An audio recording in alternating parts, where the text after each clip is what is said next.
CSS 2026 वालों, CSS करना है लेकिन समझ नहीं आ रही कि कौन सी ऐसी स्ट्रेटजी, कौन सा ऐसा प्लान या कौन सा ऐसा टाइम टेबल सेट करें जिसके बाद हम CSS का सारा सिलेबस अच्छे से कवर भी कर लें, सब्जेक्ट्स कवरेज भी हो जाए, पास्ट पेपर एनालिसिस भी हो जाए, राइटिंग प्रैक्टिस भी हो जाए और एक गुड स्कोर की तरफ भी हमारा सफ़र जो है वो शुरू हो जाए।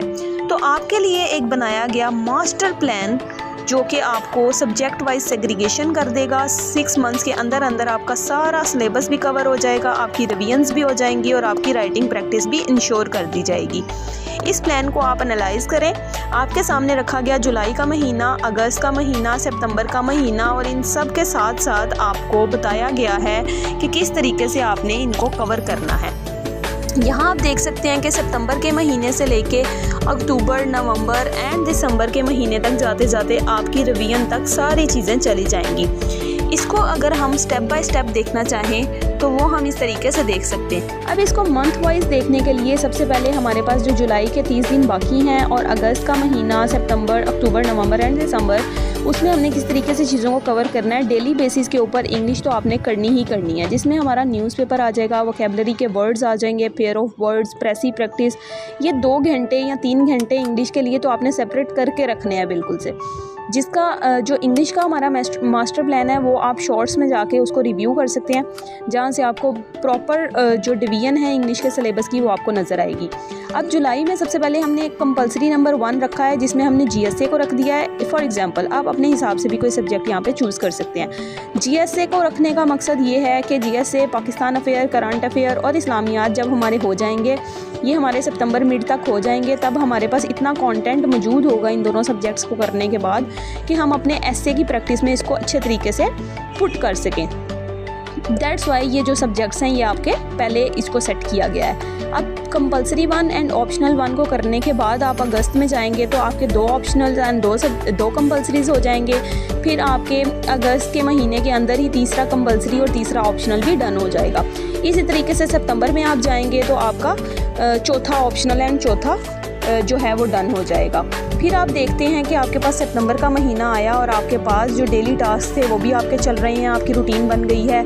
उसके बाद आप अक्टूबर में आते हैं तो आपके पास इतना मार्जिन क्रिएट हो गया होता है कि आपके ऑप्शनल्स समहाउ कवर हैं, आपके कंपलसरीज कवर हैं और आपके पास इतना मार्जिन है कि आप अपनी इंग्लिश को ज़्यादा टाइम दे सकें। और हमने करना भी यही है, हमने अपने बाकी सब्जेक्ट्स को जल्द अज जल्द कवर करना है ताकि हम एम्पल ऑफ टाइम जो है वो अपनी इंग्लिश के लिए स्पेयर कर सकें।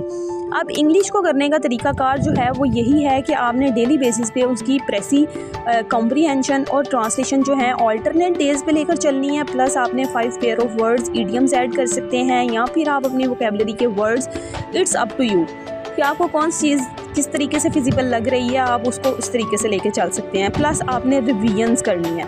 अब ये जो महीने हैं अक्टूबर, नवंबर एंड दिसंबर, इनमें आपके सब के सब रिवीजन्स चलेंगी। रिवीजन के साथ साथ आपने अब रिवीजन्स के साथ साथ आपने इसके MCQs को भी इंश्योर करना है। याद रखिए कि जैसे ही आपने सब्जेक्ट्स को रिवाइज करना शुरू करना है, आपके पास इतना कॉन्टेंट या इतनी सब्जेक्टिव उसकी प्रेपरेशन हो चुकी होगी कि जैसे ही आप कोई MCQs को देखेंगे आप उसको इजीली सॉल्व कर सकेंगे। प्लस आपने पास्ट पेपर्स के MCQs निकाल के, क्योंकि हमारे पास ये 220 नंबर का पोर्शन है MCQs का जिसको हम बिल्कुल भी निगलेक्ट नहीं कर सकते।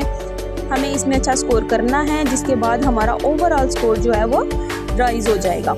स्कोर राइज करने का मकसद ये नहीं है कि सिर्फ आपका स्कोर रिटर्न में हाई होगा, बल्कि वो आपका ओवरऑल मेरिट बनाने में, आपकी एलोकेशन तक आपको लेके जाने में बहुत ज़्यादा हेल्पफुल साबित हो सकता है। तो आपने इस चीज़ को बिल्कुल भी निगलेक्ट नहीं करना है, MCQs को आपने साथ साथ लेकर चलना है, ठीक है।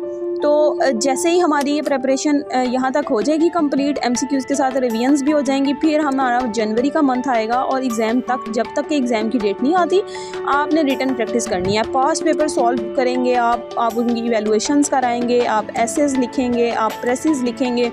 हर चीज़ को करने के बाद यहाँ पर आपने इवैल्यूएशन का प्रोसेस बिल्कुल भी निगलेक्ट नहीं करना। जितनी ज़्यादा इवैल्यूएशंस करा के आप चीज़ों को एनालाइज कराएंगे किसी अच्छे मेंटोर से, उतना ही ज़्यादा आपको उसका रिज़ल्ट जो है वो बेटर नज़र आएगा। So this is the whole plan for your CSS 2026।